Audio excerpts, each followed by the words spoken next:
Hi friends, welcome back to Swapnil's analysis. I am Swapnil. Today we are going to discuss a very beautiful poem of Robert Frost, Birches. Birches is a poem which was published in 1916 and it is a kind of a recollection of the speaker who is probably in his mid 40s or early 50s, where he is recollecting the days of his childhood days, and therefore the poem is set in the countryside, probably New England.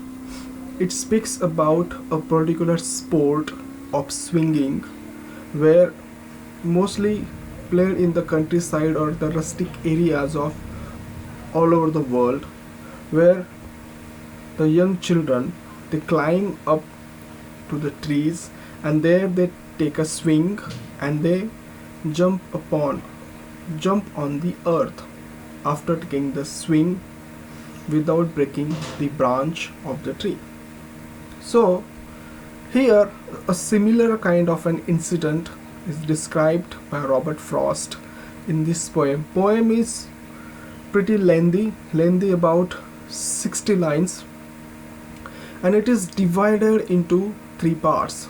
First part is of course a recollection of a childhood or a village sport recollected by the speaker, who probably would be in his mid 40s or early 50s, and maybe living in the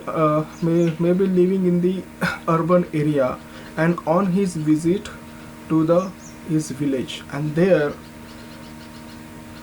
he came across to the lots of woods of the birch trees, and there he noticed that some of the birch trees are bent and some of are standing very straight, very stiffness, the straight trees. So in the second part, that is from 21st line to the 40th line, a kind of a sport and the mastery of the sport of that young boy is described here, and second his recollection, and again how he very badly wants to go back to his childhood days.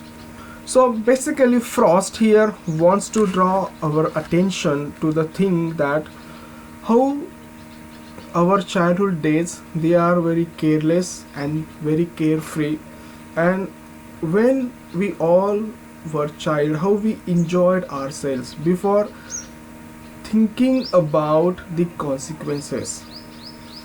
As we become mature or in our adulthood or adult age, the first thing we think about is the consequences of everything, and therefore we in a way do not enjoy our life. And therefore childhood period is a period of our life, all of us, our life, whether you are living in a city or whether you are living in a village, we have some glorious memories attached with us, means stick with us till the last breath of our life.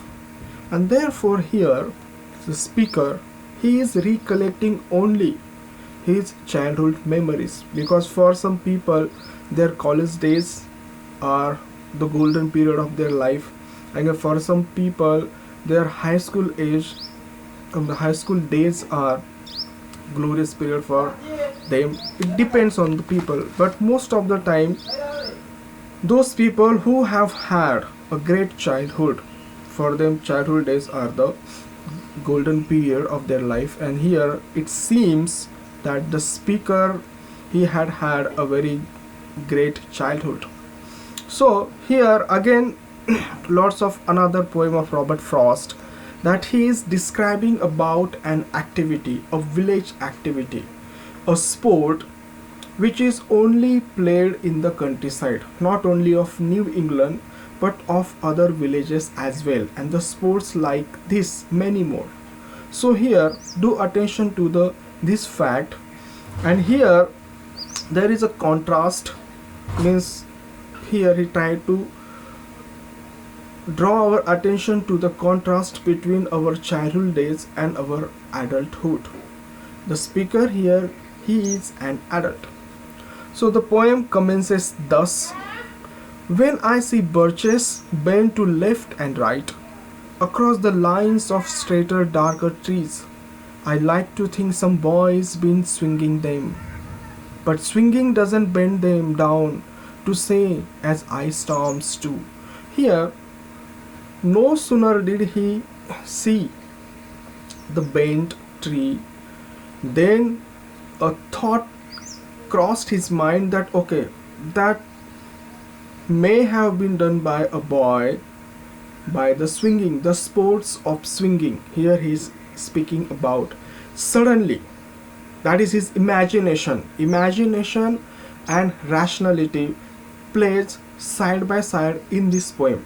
Specifically in this poem, because all the Robert Frost poems are based on imagination. So here, an young adult person, he is thinking about that okay, the birches trees, those are bent towards the left or right. They probably have occurred that arc due to the sport of swinging by a boy. Then his adult rationality immediately plays in. No, the real reason is about ice storms. He immediately, without losing a second, corrects himself. Often you must have seen them loaded with ice a sunny winter morning after rain. They click upon themselves as the breeze rises and turn many-colored as the stir cracks and crazes their enamel.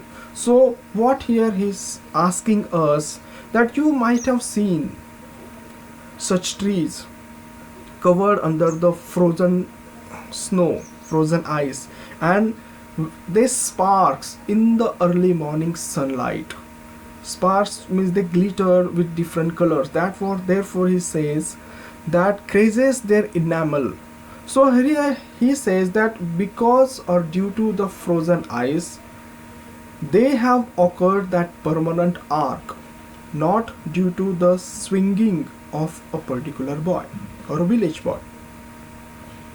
Shattering and avalanching on the snow crust, such heaps of broken glass to sweep away. You think the inner dome of heaven had fallen, and in the sunlight, these some of the frozen ice, they melt and they fall back.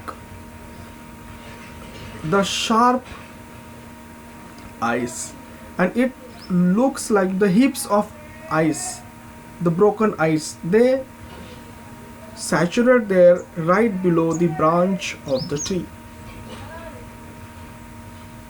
You would think the inner dome of heaven had fallen. They are dragged with wider broken by the load, and they seem not to break. The ones they are bowed so low for long, they never right themselves. Here he says that once remained in that bowed position for so long time, the trees, they never try to straight them back. So the trees, they are bent permanently because of the load of the ice that saturate there during the snow season, not due to the swinging of a boy. But his mind, he seems in a dilemma. His mind is not ready to accept that okay, the bent trees or the arc that the birches they have gotten due to the swinging of a boy, but his heart is believing that okay, they have got the bend because of the swinging of the boy. Later on, how he has described, because this poem is also very famous for the pictorial quality.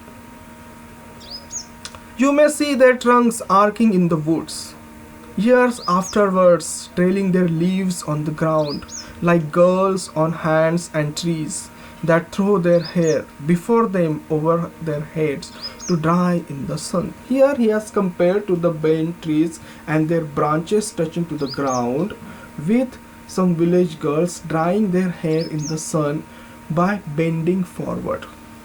A kind of simile here he has used, a very beautiful one, because Frost was a very keen observer of the village life and village people as well.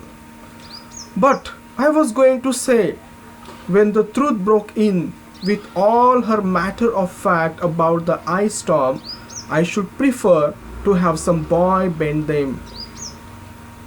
So here he says that okay, whatever may be the scientific truth, whatever may be the rationality behind the bent of the birch trees, here I am going to believe, or I am going to go with my personal theory or hypothesis is that okay, those trees, they have gotten that bend due to the swinging of a boy. I am not going to believe in this what he says, that matter of fact the ice storm, not because of the ice storm. That is he is saying here. Then he is describing about the boy. As he went out and in to fetch the cows, some boy too far from town to learn baseball, whose only play was what he found himself, summer or winter, and could play alone. Here he is saying that while going to fetch his cows, a village boy, he invented this game of swinging the birch trees. Why? Because he could not afford to play baseball.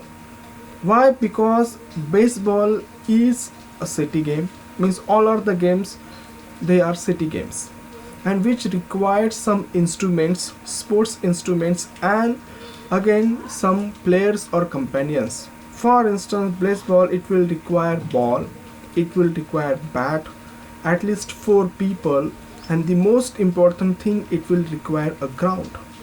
Frost here indirectly suggesting that village people, they cannot afford their own motherland be used for ground rather than for the crops. Because for any farmer all over the world, any peasant, his land is the most important or rather precious thing for him. Therefore, you would not find large grounds or the gardens made in the village or villages all across the world. Go anywhere, you would not find a beautiful garden made in the village. That's for sure, because these are the things or luxury of the city people.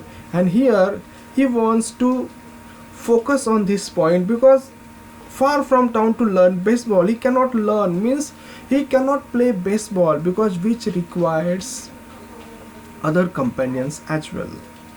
Therefore he invented his own game, summer or winter, and could play alone. So he invented his own game of swinging on trees, and it doesn't require any kind of sport instrument nor any kind of companion which could be played by alone.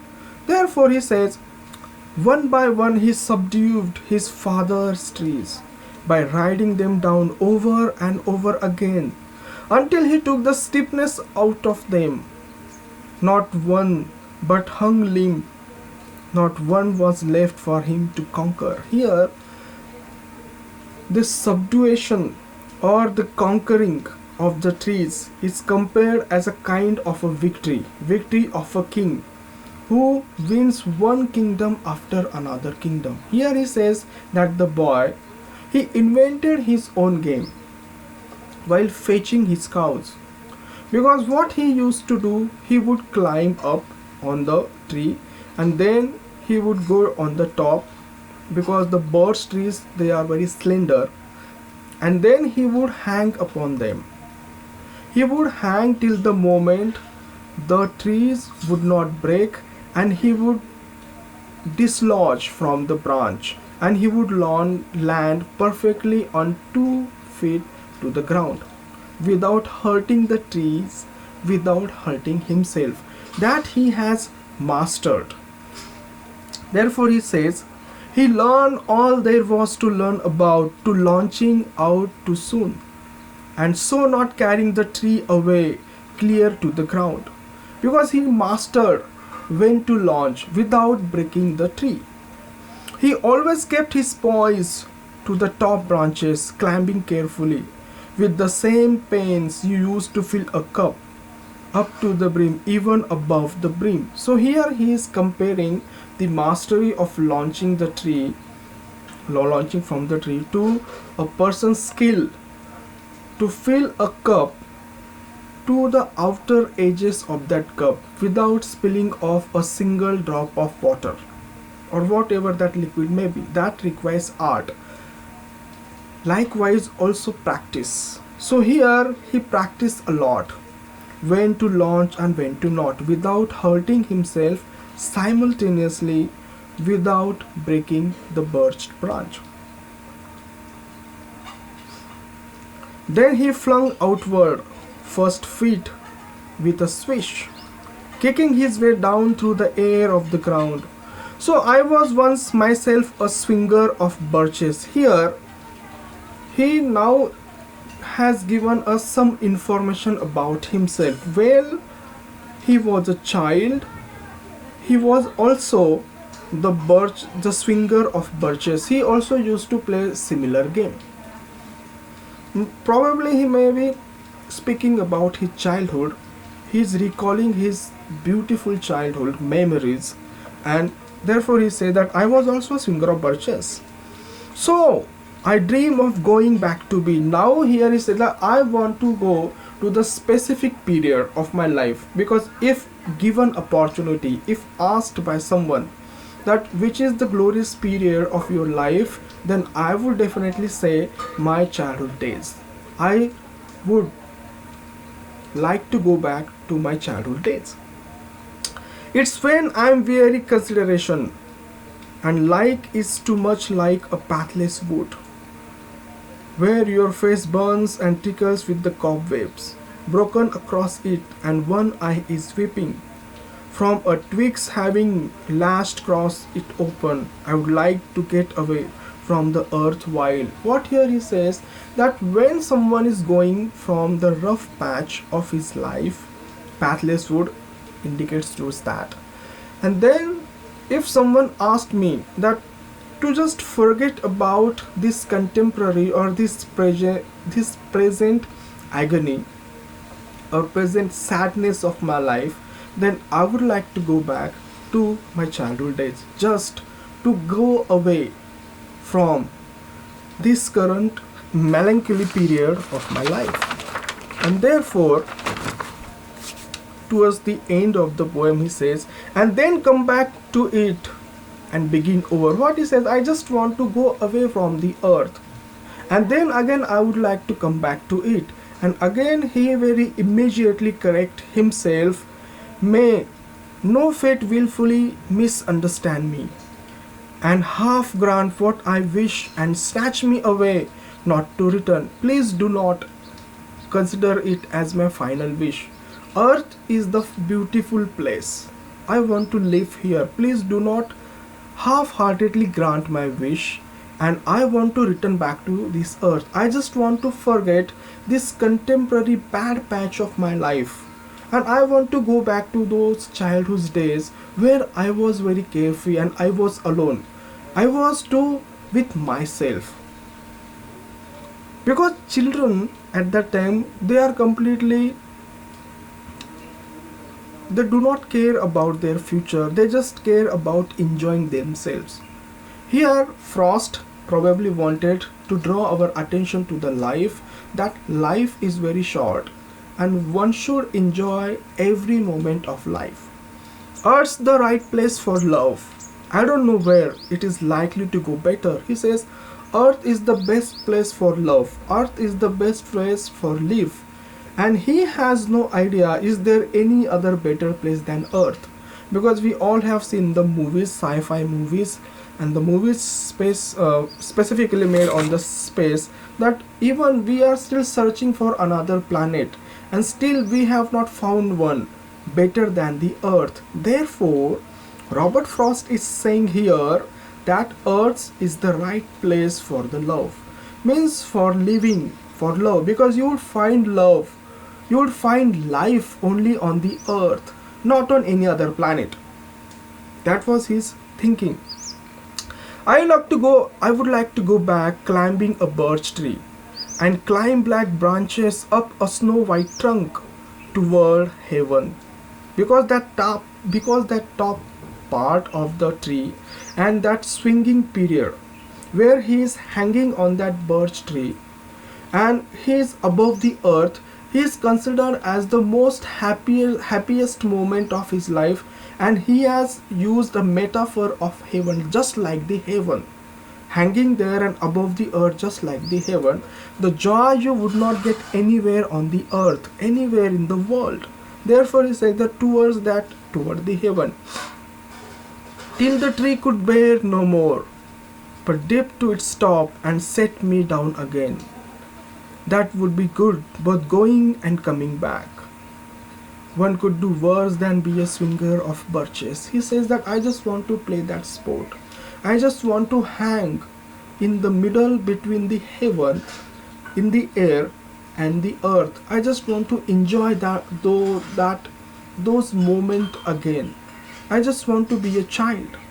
And therefore, in the end, he concludes with the line that one could do worse than be a swinger of birches, because people, they do so many bad things in life than the swinger of birches. Means indirectly suggesting that this sport now has completely died or dying or was dying even from the villages.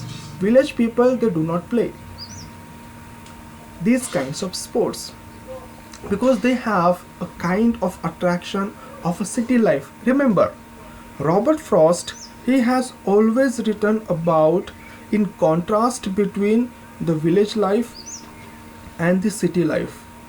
How city life is more beautiful, more lovely, and more healthier and more peaceful than the city life. That was his aim, and just bear in the mind that Robert Frost was writing in the age or in the era where everyone wanted to live in the cities, and therefore he in that era was writing about the city life. And not only he was writing about the village life, but he was also living about the village life. He means that those were his lived experiences. Okay, so what do you think about this poem? Please mention in the comment section. Thanks for watching, and if you have liked my presentation, please don't forget to subscribe me. Thanks again.